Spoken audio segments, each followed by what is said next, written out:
So, hi everybody, welcome to another episode of ClearCast Podcast.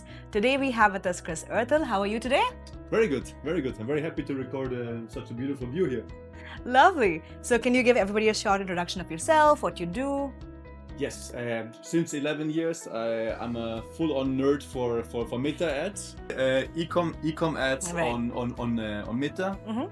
and there I started a lot of companies, failed a lot of companies. Luckily, some of them worked out, some of them were getting sold. So I'm trying to be fully into this and focus on being very good at one single thing. Right, and you're giving a speech tomorrow as well at Exactly, AW Bangkok, right? Yeah. Yeah. Great. So we're going to dive into some questions. So question number 1. So you have been helping brands grow on Meta for over a decade. So even before marketing was a buzzword, what keeps you excited about Meta as, like you said, even after 11 years? And what do most people still get wrong about them? All right. So the first thing that gets me excited of like, I want to guide the whole marketing space in the right direction. So your company is called Trust. Yeah. Tomorrow my talk is about ads people trust, like how to make ads people Right. trust and feel, how to make the ethically right ads and promote things that are good for the world. So I want that the marketing can more shift in that direction, that I have like a passion for that. For like sure. clean ads that do not lie, Yeah. and going in this direction. And I see it also a lot of people are changing it that way, which is nice. So it's changed a lot. So to coming to the first part, like 11 years ago, we were winning with 4 ads a week, and I shot them on my iPhone 5. Oh, On the nice. iPhone, then I apologized before making a picture. So and now we need like minimum 50 ads a week on the good account. So that changed a lot, the creative output. But also in the past, it was a lot that you had to do all the technical settings. Like it was lookalikes were very big, thousands of ad sets and so on. The interest targeting was really important. And now with the algorithm getting stronger, it's more creative. Like 11 years ago, one sunglass ads were like, like the washing hanging line, and we put 3 sunglasses on it and take a picture. Yeah. And then we that got would be like a it. crazy ROAS on it. Yeah. That was different. All right. And what do you think most people get wrong about them in the current period? So I'm feeling that a lot of people do ads that look like ads. Right. Like that right away, like the Instagram users, they're tired of seeing ads. Okay. Like think about when you go to Instagram, you don't want to see ads, right? So like you scroll through, and the moment the brain detects that this is an ad, and when you go over it. So for me, what I'm seeing is working really good is partnership ads, where an influencer would be, let's say big influencer, Messi with Adidas, right? So and then it would be Messi first, and then you would have more trust in it again, right? So that's something that we love a lot, is using passion pages. Like for example, I helped like a skincare company, and instead of saying this skincare company says this skincare is good, you have like a page, Germany's best skincare, and then this page explains this brand has no microplastic, this brand doesn't use animal testing. Like it gives the same USPs, but from a different perspective, and that works much better. Right. All right. Okay. So moving on to the second question. So you have said your Ikigai is helping brands scale ethically. In a performance-driven world, what does ethical scaling really mean on a day-to-day basis for you? Yeah. So for me, now what I do a lot, since one of the company was getting sold and I have more time, a lot of consulting to companies that I like. Right. And ethical, for example, in a way, one of the clients I have, they make clothes, and it says of them, it's cool to be kind. So it's a very beautiful message to get around in the world. Sweet. And then also I want for all of my clients to take Trustpilot very serious, that we actually check that we make products people love and want, Right. So we always check that we have like a Trustpilot score, you cannot fake it. Like it's like Trustpilot is really good, and again we come to trust all the time, no? Yeah. Like you cannot fake it, and there's nothing you can do, you just have to make a good product. Right. And if you have a good Trustpilot score, and like sometimes even if you only have 200 reviews but you were rated at 4.4, 4.5, that's already good. Right. And then you want to put it everywhere. So like on all the brands that I help, we always have it on the Shopify checkout. If you have Shopify Plus, you put it down there. So people see the last thing, women like, you have to put your credit card in and you're like, oh yeah, this is a very high Trustpilot score. Right. It's great. Or you want to put it in the ads, and you want to have the whole process like very, very clean, and that's very important. Okay, all right. Obviously, also like ethical. Also think about what product you want to promote and sell. Like if it's like, if you know this a plastic product is gonna break down in 2 or 3 days, maybe you don't want to promote it.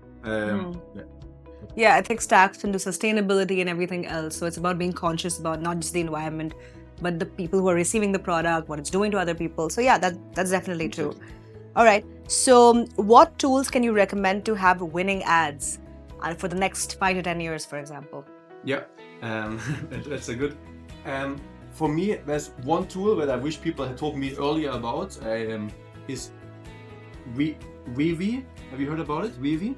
Not really. Can you tell me what it's about? I'll explain what it is exactly. Sounds interesting. So it's like as a marketer, now we want to make a lot of ads every week. No, so I said 50 ads a week. It's a lot to make that. Right? Yeah, so for it's sure. a lot of work to do all of them. You know, you have a team of 4 or 5 people, but still. Sometimes you want to make a part with real humans, but then you need certain shots and you would need like a drone shot or so. So these things you can now very easily do with AI. Right. And for me, I was tired of using Google VO free and then going to 11 Labs and then going to Tobas Labs, like all these different tools. I have to pay every tool. I have to put the content from here to here. That's true. And it was not my workflow. Yeah. And Vvie has like it's this dashboard, and now Figma bought the company recently. Oh, but lovely. now you have this dashboard where you have 100, 120, over 100 for sure, different AI tools, and you just drag them in. Oh. And then you pay like around 10% more than you would pay if you use directly VO free, but it's super convenient. Okay. So I love. So it's like an aggregator of different AI tools. Exactly. You have all the AI tools, and every time someone comes out, 1 week later, it's in Vvie. So and you can use all of them. So like one example, I would make a prompt, and out of this prompt, it will make a video. Out of this video, with 11 labs, it will put sound in it. Then it will upscale it with Tobas Lab. All of this in one flow. And then, for example, one of my friends, Rory Flynn, he makes very cool workflows. Sometimes I can just go and I write him, and then he sends one to me, and I can copy paste the link, and I have the workflow in my Vvie, and then I just change one input of one product, and then it makes the brand. Like for example, the brand It's Cool to Be Kind. Yeah. If they launch a new pullover, it can very easily, with one click, someone is wearing it. Because the workflow is already made. Right. So Okay. That's very useful. And then the other tool is obviously, where in marketing do we have a 68 ROI? Like a ROAS, return on ad spend of 68. In which marketing channel can we do that? I'm not sure. Not many, no? Not many, For sure not Google, for sure not Meta. I love Meta ads, but to support Meta ads, we need email marketing. In email marketing, we were always around a 30 return on ad spend, and then we switched to Omnisend, another cool European company. Okay. And because they are just stronger and have good SMS marketing, we now have a 68, which supports. Wow. So this supports a lot. But we can spend more money on Meta, where we obviously first get the clients there. Yeah. But it's a very good tool together, Meta and Omnisend. Is it also like is it also the same process that you set up a workflow? Or yeah, exactly. Oh, so it's a bit like Anyten as well. No, it's not. Like, it's a very advanced email marketing tool. Okay. So you have like a email flow, right? So someone buys. You right away upsell them, so explain the story of the company, and it's connecting all the funnels, I guess. Exactly. Okay. Exactly. Lovely. And that's super important for now. We're just after Black Friday, Cyber Monday. So. Okay, so that's a great recommendation for everyone. Yeah. All right. So you recently shared the idea that AI doesn't kill, but blind trust in it might. So how do you personally draw the line between human creativity and machine efficiency? You just spoke about the AI tool that you're using as well. So what would you like to say? Yeah. So for everyone to have the context, it's a LinkedIn post that I made that you saw. Yeah. So first of all, I believe in the context, but I also found this one image that I saw online is incredibly funny, and because it happens a lot to me. So like it was a person asking ChatGPT, "Can I eat this mushroom?" Okay. And then the person, and then it says yes. The person eats a mushroom and then he dies. And then it's just a comic. Oh, thank God! It's a comic. It's a comic. Okay. So then this comic person eats a mushroom. And then ChatGPT goes, yes, correct. If you want to know more about poisonous mushrooms, you can go.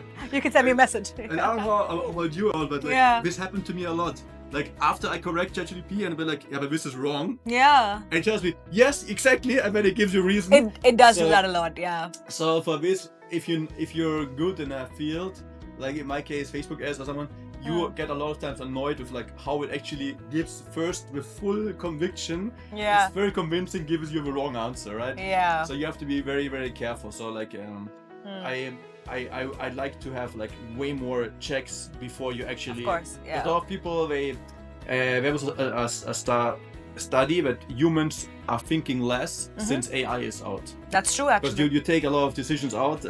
I was even catching myself. I had to make a small decision 2 days ago here in Thailand. Yeah. And I was like, and I asked ChatGPT, and then it says the servers are down, or it was down here in Thailand. And I was like, okay, I have to think about it myself. Figure out to do it myself, so like, it's a very good example of like, you have to be careful, and also like double check things. No, and also what you see in the output, like you still wanna first A/B test it in the ads, but also then think about it again once you make an AI ad.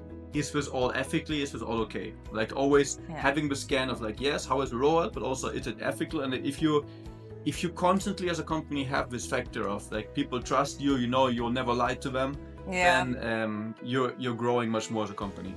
So like with one company we're doing since 11 years, very stable. If we always keep the same promises, like another value nugget for people for next year, Black Month and so. What we always do, 1st of November, we say now it's Black Month. So we don't do Black Friday, we say it's Black Month. And then we make 2 promises in the ads. Right. We say, we promise this is the highest discount of the year. Yeah. And we keep that promise. And we also promise, don't wait until, we always say, no higher discount on Black Friday. So the message is like, don't wait to buy then, because it won't get higher. And every year we keep that promise. So when our sales start, the customers buy a lot because they know they can buy 1st of November, they won't get a bigger one. And that helps us a lot because we get the lowest CPMs comparing to CPMs is like cost per meal, like So like we pay less than we will pay on Black Friday. So that's like if customers know you can trust you and this is like always going to be real, that helps a lot. That's true. All right. So you mentor startups and internal marketing teams as well, and you clearly love teaching. Yes. So what is one piece of advice you would like to give teams that instantly change how they run ads? Okay. Let me think about one, because I have so many. Professor Chris. I can talk about this forever. So let's go down to one. Okay. Okay. Yeah, I have it. So it's basically, yes, I love teaching because I love talking. My mom was a teacher. Oh, so lovely. I could give you a lot of tips, and I was like, I want to give really free tips, but I'm going to go try to give one. So if I can give one tip, then look at your company and look how many ads you do right now. One, startups might be saying, okay, we make 4 ads, 5 ads a week. Some bigger brands might be saying we make 110 weeks. Some ads will say, people say 20 ads, okay? Wherever you are right now, I would challenge you, try to hire maybe 1 or 2 more persons, but with that, and then get all the processes faster. And with that, you should be able to 3x, triple your output. Okay. And I challenge you to see what happens if you actually start producing triple the amount of creatives every week.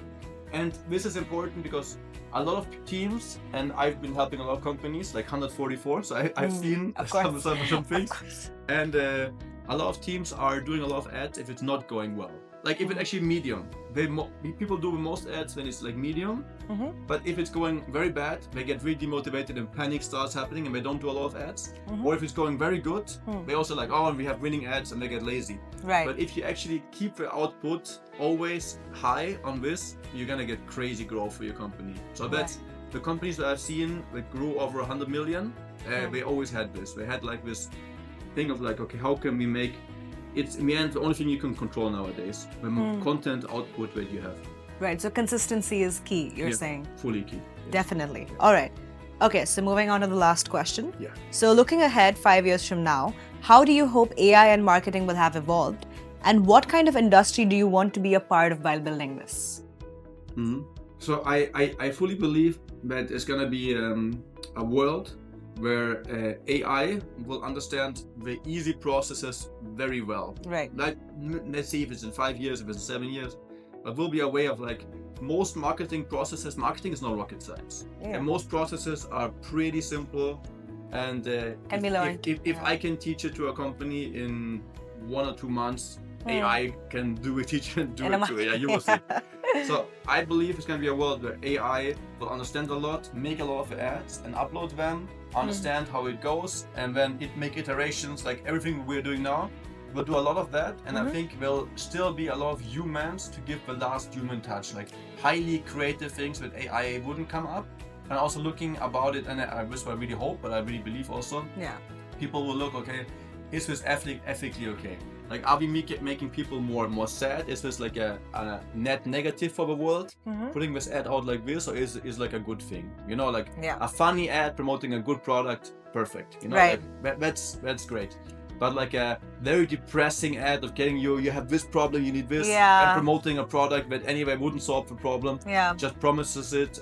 That's not what we want. It's not gonna make, you know, our place better. And I think it's gonna be happening less. So I think like this ethical overview will happen. I'm already seeing it happen, and also that we are still very creative humans will still outperform it, but we'll just be less. And on the long term, I'm very big believing that there's anyway gonna be a universal basic income, a high income. It's actually gonna happen for everyone because AI will bring so many advancements. So I'm very optimistic on that.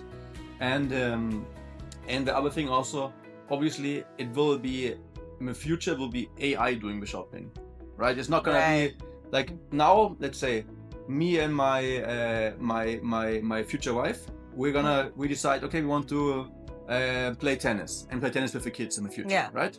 Yeah. So now I would just tell my AI assistant, okay, we want to play tennis. So now it knows the size of the kids, it knows our sizes, it knows, okay, we need tennis shoes, we need rackets, we need balls. It has all the details. It's gonna do the research, it's gonna be like, okay, we're beginners, and it's gonna do the shopping for us. It's not gonna be us having to inform us and going through this. It's gonna be more research. It's gonna be a lot of the ads will be ads made that they're gonna be read by AI. That's more where we're moving to. And then it sends them over to the human. So your first level of interface. And I think also we're gonna have much more time for leisure, for family, for doing sports. So this is all gonna. It's true. Those are the pros. Yeah.